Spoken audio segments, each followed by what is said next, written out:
So yeah, I'm going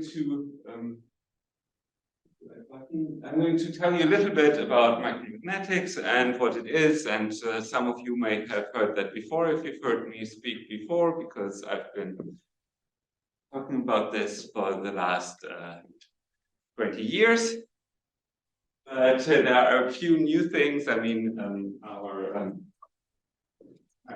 Kalu was finally accepted last week or so, so we have done some recent work on this, and I'm also going to tell you a little bit about polynomials and some algebra stuff that somehow magically came into this, and that was some fun that I did with actually an undergraduate student who did a summer internship with me, and my PhD student, Marco.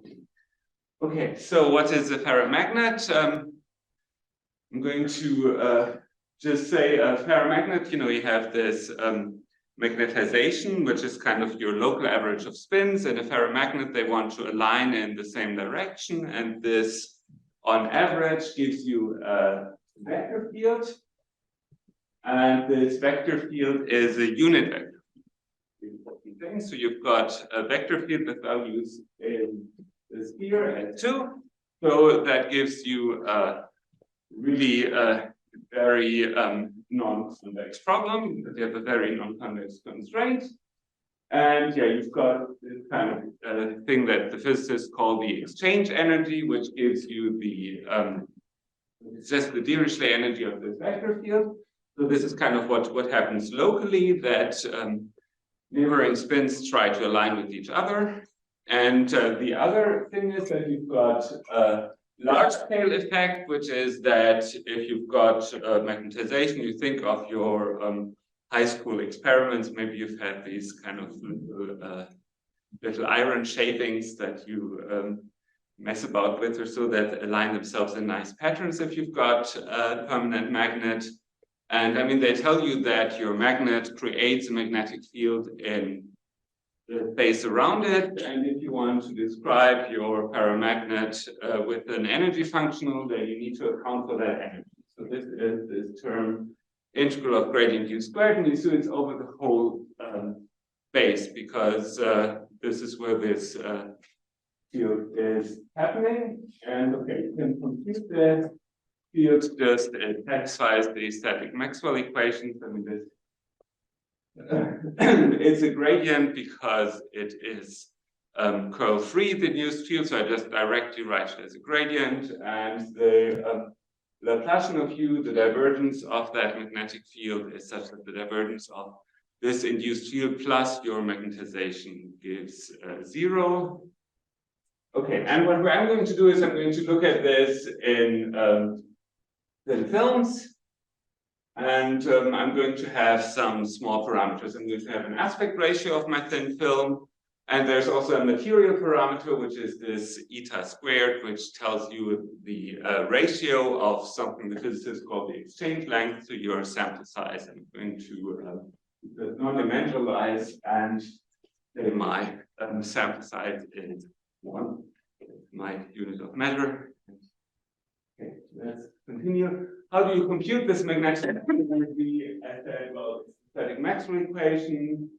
The induced field has 0 curl, so it's a gradient, and this is your Maxwell equation that the divergence of m plus h is 0. But your magnetization vector field, it only lives in your sample. So this means it actually has a jump. It's a unit vector field. So there will be some kind of jump at the edge of the sample. And you need to account that. This is kind of why I wrote here the characteristic function of the sample. And if you then go and compute, well, this equation, if you just integrate by parts, you see that you get a term coming from the divergence inside the sample and a term coming from the normal component. Well, you'd say the jump of the normal component, but outside the normal component is 0, so it's equal to the normal component. So that's what we do there. And then, okay, now this magnetostatic, this ferromagnetic problem, there's been a lot of people studying it over the last 25 years ago, I think. Yeah, I think the first really interesting work on thin film micromagnetics from the mathematics perspective was by Joya and James in '97, and since then a lot of people have worked on this, and you can basically sort what happens by how large your films are. And the magnetostatic energy plays a big role if your sample is very large, because then the exchange energy plays a large role if your sample is very small. Basically, if the exchange energy is dominant, then you get constant. Up here you get constant. If you are in a very small sample, that means that the eta squared is very large, and yeah, you have a large factor in front of the exchange terms, so your minimizers will want to be constants. And on the other end, if you have a very large sample, then your exchange energy disappears, and you get patterns where the divergence is zero. So you get patterns where you try to have a modulus of m equals 1 and divergence m equals 0, like we saw on Monday, I think. Yesterday, I cannot remember the past. And yeah, there's a lot of things in between, and so I'm going to show you some pictures for these, but like if eta squared is comparable to h log times log h, then in Valery Slastikov's thesis done with Bob Kohn, he showed a reduced model, and in my thesis, I did a limit of that reduced model, and we didn't know whether that limit of this reduced model has anything to do with micromagnetics. And so this was our starting point to try to understand that properly. And then so Radu and I found a regime in between, which is somewhere here related to something with double logarithms. So don't mention this to physicists, or they will all laugh at us. But okay, there is a proper regime that you can show a nice thing. So what do you expect will happen? Let me just quickly show you pictures. If you've got really small domains, you expect you have constants. And if you have really large domains, you expect to have patterns that may have walls, because the exchange energy is so small that it's allowed to have this kind of large singularities. But you have something where the divergence is 0. So you have no jump of the normal component, tangential to the boundary. And here also you see that across these lines, you have no jump of the normal component. So this is kind of a small energy statement. So in between, you've got kind of what our thing is something where you are forced to be tangential, but you're not forced to be divergence free. And sometimes it's hard to be tangential. We're going to see. So here you're trying to be, you're tangential at the boundary, but kind of have to turn in these corners. So you actually also have to turn if your domain is smooth. It doesn't just come from the fact that this domain has corners. It's sometimes difficult to understand what happens exactly. So in kind of physical sizes, all of these phenomena seem to occur more or less simultaneously, but this is probably caused by the fact that our regime is only visible if you go to double logarithms. So for anything physically accessible, you can't really see all of that. Let's just continue. Okay, how do we compute this magnetostatic energy? We just solve the PDE. We said Laplacian of U is the divergence of the magnetization in the sense of distributions. So we just hit this with the Newtonian kernel and compute. Very easy. Integral is 1 over x minus y times the double integral of the divergence.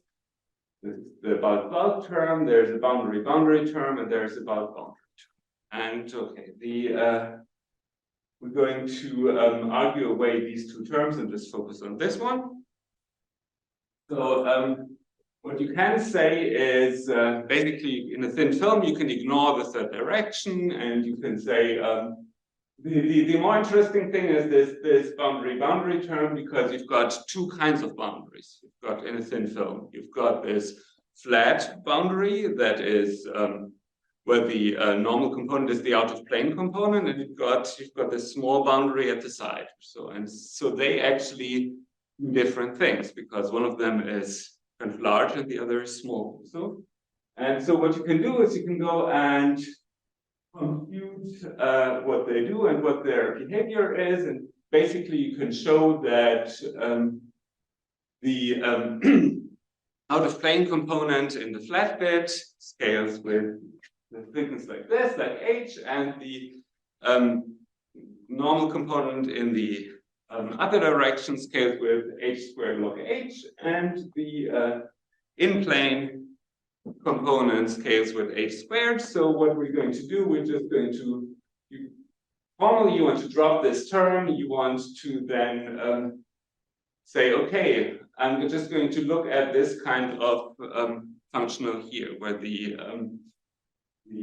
epsilon corresponds somehow to this h squared log h, and the eta squared comes from this h here, and so they kind of have some interplay between them. So we did that rigorously. We actually showed that this works perfectly fine. You can actually, in certain regimes, with like, if eta squared over h log h is small, then you can show that the full micromagnetic energy can be replaced by this simplified energy, which actually looks like kind of like Ginzburg-Landau interior vortex term plus a boundary term that kind of tries to force it to be tangential at the boundary.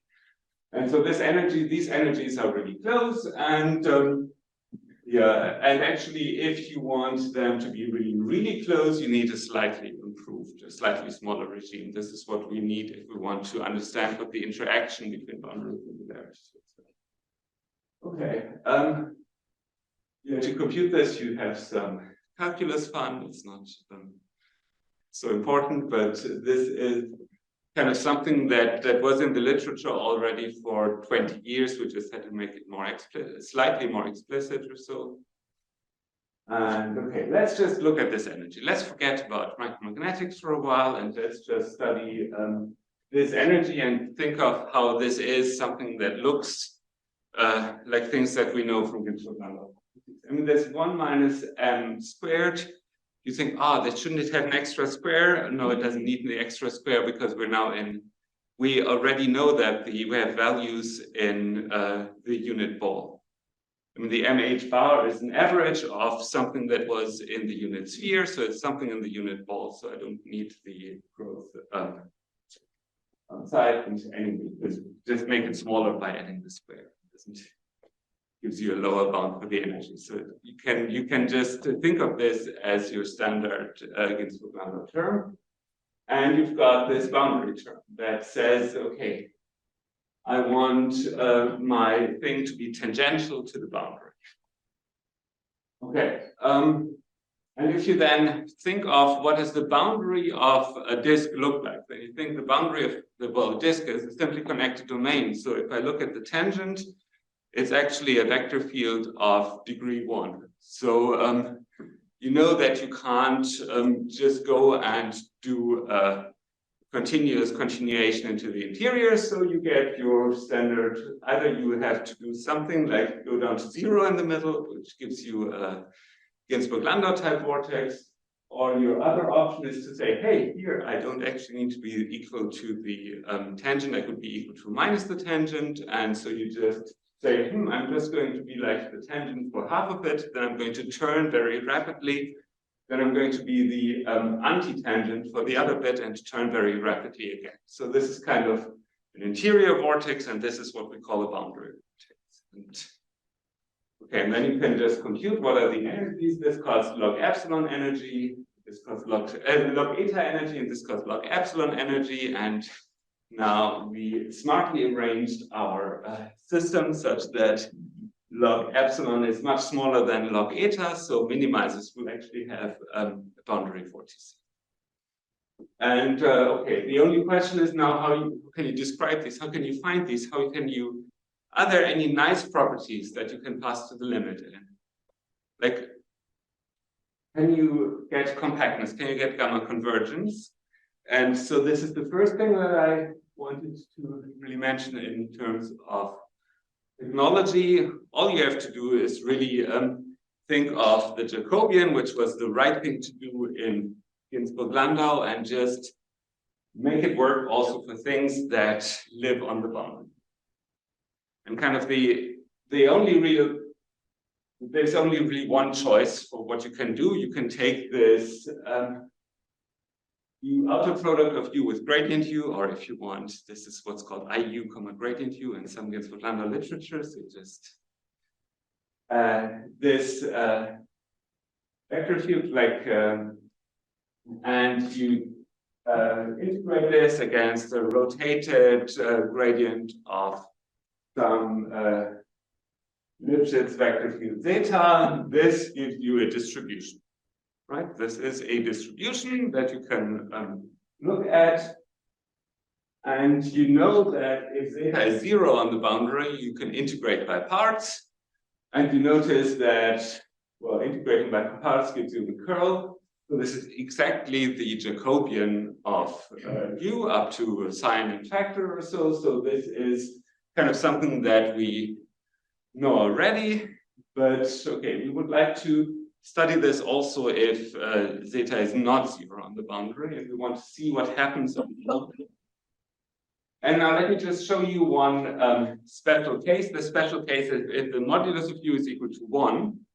So the Jacobian in the interior will be 0, because, you know, if the modulus is 1, then you're mapping your two-dimensional thing into something one-dimensional. So of course the Jacobian is 0 because it is the area element. So U is e to the I pi, and then if you just integrate by parts, you get a boundary term, which is exactly the tangential derivative of the phase of your vector field integrated against zeta. So this is actually, in this case, you actually get the boundary. And you can actually define a boundary Jacobian also if modulus of U is not 1, just by saying, okay, let's just subtract the interior Jacobian vectors. Okay, what's so great about this this thing? I mean, the really good thing is that this has nice compactness and stability properties. So the we proved the stability theorem, and you can show that the Jacobians of two vector fields are these global Jacobians that are close.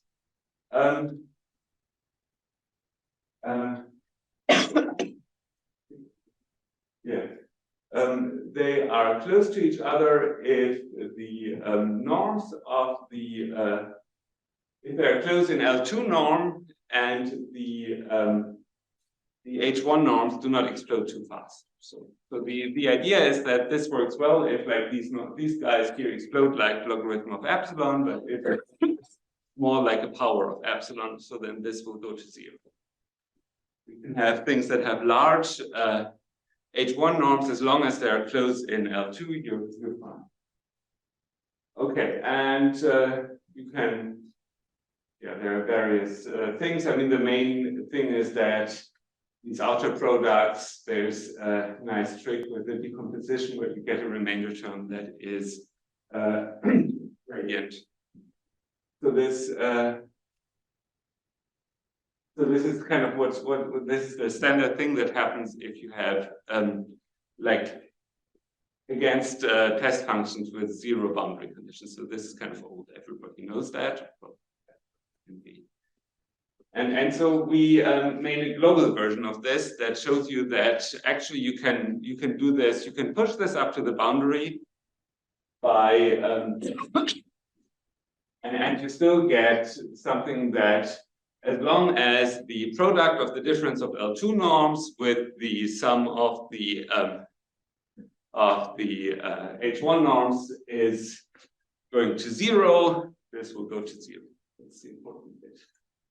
And the idea is to use these estimates we had on the interior on kind of some domains close to the boundary, and to choose the radii with some Fubini argument. Then it all works out. So we don't know if this is how optimal this result is. It doesn't matter too much. It's something that is wrong if you only use the interior or the boundary Jacobian. You can't get a global estimate up to the boundary like that. You need to use this thing. Okay, why do we do that? I mean, what we really want to do is we would like to replace our functional that had this interior term, this 1 over epsilon times 1 minus m squared term. We would like to replace this by something that only lives on S1 valued vector fields. That would be easier if we could globally lift and so on.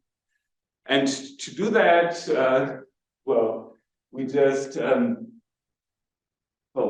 push everything up to S1, and it works because of the approximation theorem that we proved with Sebi-Lamy and Hadou, so that shows that you can actually have very good control on kind of vector fields that have sufficiently small Ginzburg-Landau energy. That if you have, and we have just enough control to use that and to push everything up to S1 without changing the function too much, it doesn't change the vector field too much in L2, and it doesn't increase the energy too much, so it actually keeps the global Jacobian very close to each other. And in the limit, it keeps it the same. This is kind of the trick. So we can push this to a simplified entity that just lives on S1 valued vector fields. And kind of now we're in business, because now this is easy. You've got something that is S1 valued. You can start to lift this. I mean, it's easy. This is actually the functional that I started with when I did my PhD thesis. I started with analyzing this functional in the limit epsilon going to 0. And kind of what we've done so far is give a little bit more of a rigorous connection of this to micromagnetic, and we've got the global Jacobian as something that actually connects the compact quantities for the full magnetic problem with compact properties here. Okay, so what can we do? Well, you go to the phase, and then this is now a simple problem. So you get harmonic functions. You just get some nonlinear boundary functions. So this is all nice. If you don't like harmonic functions, you can also say, well, I could just go and say, instead of looking at this in the domain, I just look at this as a non-local problem that lives only on the boundary, and where this is still now the H1/2 norm of the boundary data. This is kind of the first way in which this problem was approached, not for sine squared, but for a double well by Thibaucheté and Sepichet in the mid-90s. And then I did this for the infinitely many wells sine squared potential. And actually in higher, slightly higher dimensions, Adriana Garoni and Stefan Müller did this because the same functional occurs if you do location theory. So yeah. Anyway, what you can show is that the derivatives of the phase, the tangential, the phases are compact in LP spaces, actually in all LP spaces, and you can get a bound in some exponential order space if you want. Get compactness in all LP spaces. Not in an infinity, but okay, you get the derivatives are less compact in kind of space one derivative less, and they converge to some delta functions at the jump points, and there is a smooth part which is just the curvature of the domain, or it's the curvature, the derivative of this function g that I haven't introduced, which kind of carries the fact that you try to be tangential to the tangent of the domain. So kind of locally, you can always ignore that. So I have not talked about it very much, but this kind of globally gives you the fact that you want the integral of the derivative of pi star. This has to be 0, and the integral of the curvature is 2 pi. So you see that you have to have at least singularities, or singularities with a total degree of 2 to make your kind of your curves Gauss-Bonnet theorem happy. Okay, so we the energy of a transition is logarithm of epsilon up to little o of log epsilon, and you can improve this using a variant of Etienne-Songier's co-area argument for Ginzburg-Landau and some slightly non-local variant. We did this with Badu, and you can get the optimal constant. You can do a lot of things about this. Anyway, so this is what the critical points look like. Instead of doing gamma convergence analysis, you can also do kind of the standard Bertrand-Béziers-Alain method to think of, if you want to study minimizers, you can also say, well, they satisfy the Euler-Lagrange equations, and now I use that to get more properties, and you get all the same things. You get a Bolzhaev identity, you get a bad set that you can cover by bad balls, and you can cover first by large bad balls, and then you can do a second refined covering by smaller bad balls. And yeah, you need, the only thing is you need some a priori bound on the energy, otherwise it doesn't work. And in standard, like in Bertrand-Béziers-Alain, you have this bound coming for free, but here it does not, and it's actually wrong if you have degree 0, there are counterexamples where the number of singularities diverges. So you actually need this bound, but okay, other than that, it's fine. Okay, you can do blow up, and then it becomes a bit different really than Ginzburg-Landau, because the blow up solutions are fully classified. In Ginzburg-Landau, we know that the blow-up solutions for degree 0, 1, and -1 are completely classified. We have no idea whether there are blow-up solutions of degree 2 that are not radial. And here we know. So there are only degree 0, degree 1, and degree -1. So because all of the solutions of this system, they either connect two wells of sine squared, like goes from 0 to pi or from pi to 0, or then you can do all of the shifts of that, and it always looks like some arctan or so. And there's also periodic solutions, but they cannot occur as blow-up solutions of something with finite energy. So that's always with bounded energy. Okay, now the fun thing that I haven't talked about so much yet is that the other way you could try to build a higher degree solution is by clustering these. You could just take some degree 1 steps, and you could take many of them close to each other. And energetically, that's fine or so. So the question is whether that can. But this is something that doesn't occur for minimizers. You can prove that it's bad for minimizers. So the question was, can this occur just for critical points of this energy? And this actually does not happen for minimizers. And the argument is, looks slightly involved. And at the end, none of this, all of this is fiction. So what you can do is, if you look at a cluster, you just order the vortex distances by size. You say, okay, these are those that look small, close to each other. Then there are some that are asymptotically far away from each other. And just by taking subsequences and subsequences and subsequences, you can make all of this completely rigorous. And so at each of these length scales, you can do a blow up of your problem, and then you get something that has point vortices. And kind of, at the epsilon scale, you have point vortices that are -1 and +1.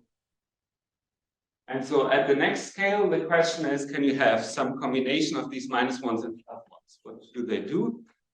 And you can prove that these configurations are always critical points of a renormalized energy, which is just the standard renormalized energy sum of the IDJ logarithm of the distance. So the question now is, does this renormalized energy have any critical? What are the critical points of this renormalized energy? And if the degrees are plus or minus 1, and the nice thing is that it doesn't actually have any critical points where they're all on one line. And here we're kind of, by our geometry, we know that the critical points must be, these vortices are all on one line.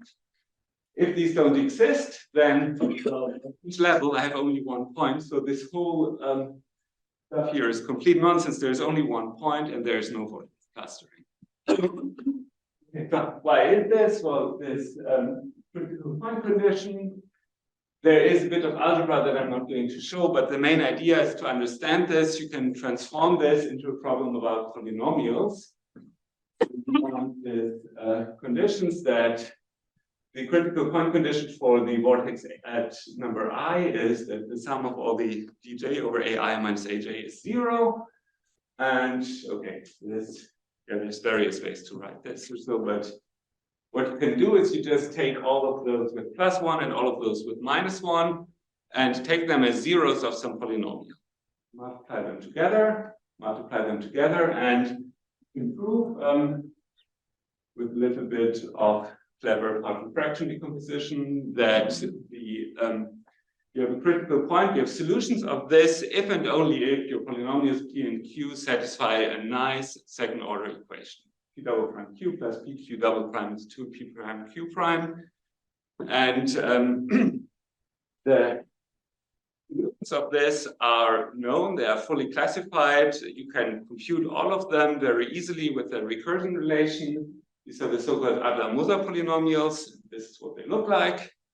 You've got 1 z and then z cubed plus 1. Well, this time, the 1 here is a choice. You could use a different constant instead of 1. That would just mean rotating and scaling your zeros. But yeah, so the theorem is that you've got a critical point if and only if the zeros. Your critical points, they are the zeros, the +1s, and the -1s are the zeros of consecutive Adler-Moser polynomials. So what everybody knows is this thing with the +1 here and the -1, -1, -1 around it. That's a critical point of Ginzburg-Landau, and that's exactly what you get when you take z and z cubed plus 1. And there are more of these, and okay, they get increasingly more complicated because every time you get one more free parameter. But there's a nice recursion relation where you can really compute that. And okay, what do they look like? This is one with 3 positive and 6 negative. This looks really, really symmetric.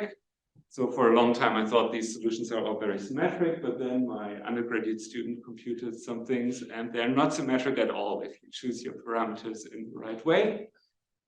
The question was still, are there some ways to choose these parameters that they all lie on a line, the zeros? And the answer is no, impossible. And you see this actually in these polynomials. They've got quite big gaps between the highest coefficients. And if you think of how the zeros of a polynomial are related to the symmetric functions, so the symmetric functions of the zeros are related to the coefficients of your polynomial, it is not hard to see that there cannot be any solutions that have non-real zeros. So this was proved by my undergraduate research student, which I was happy about that he managed. But no matter which are the constants. No matter which are the constants, because the constants only involve kind of the lower order terms. And here on the top, you've got like the second highest and third highest coefficient are always 0. And if you've got that, then you cannot have solutions that all lie on one line. Because, you know, the sum of the zeros is 0, and then the sum of the squares of the zeros is also 0. Mm-hmm. And so if you rotate them all on the real line, this means that, yeah, this just doesn't work.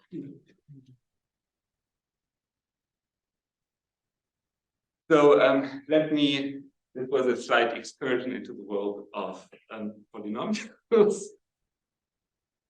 Yeah, but these other Moser polynomials are great. There's some. Can I check? So basically, we're saying that you want to look at a cluster. Say, if you have a boundary and you want to look at a set of vortices that come together, so yes. that you blow up. I blow up and I get the line or so. And yeah, there is a bit of PDE arguments that make sure that this all works and that you really get a critical point of this, and I have not shown any of that. But this is kind of once you have done that, you just end up at this question of, does this renormalized energy have critical points?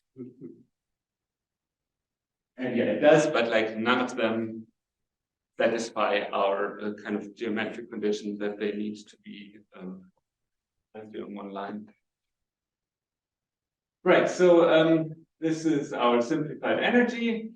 So you can go and do a full gamma convergence analysis, and actually this simplified energy blows up.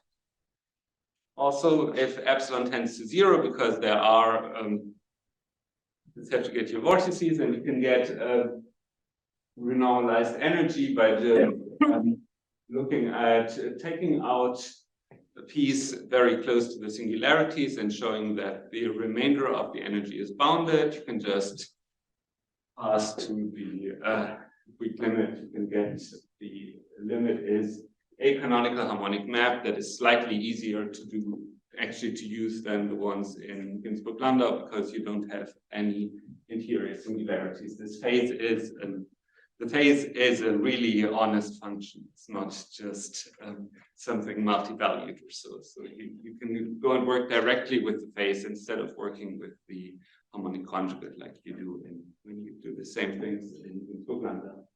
Get this renormalized energy, you can compute it. It's very easy to compute and it's very easy to compute the canonical harmonic map if your domain is a half space. Because if your domain is a half space, I want to be tangential, then I want to be antitangential, tangential, antitangential. That's just a product of z over mod z. This is exactly a function that jumps from -1 to +1. That's all that we need.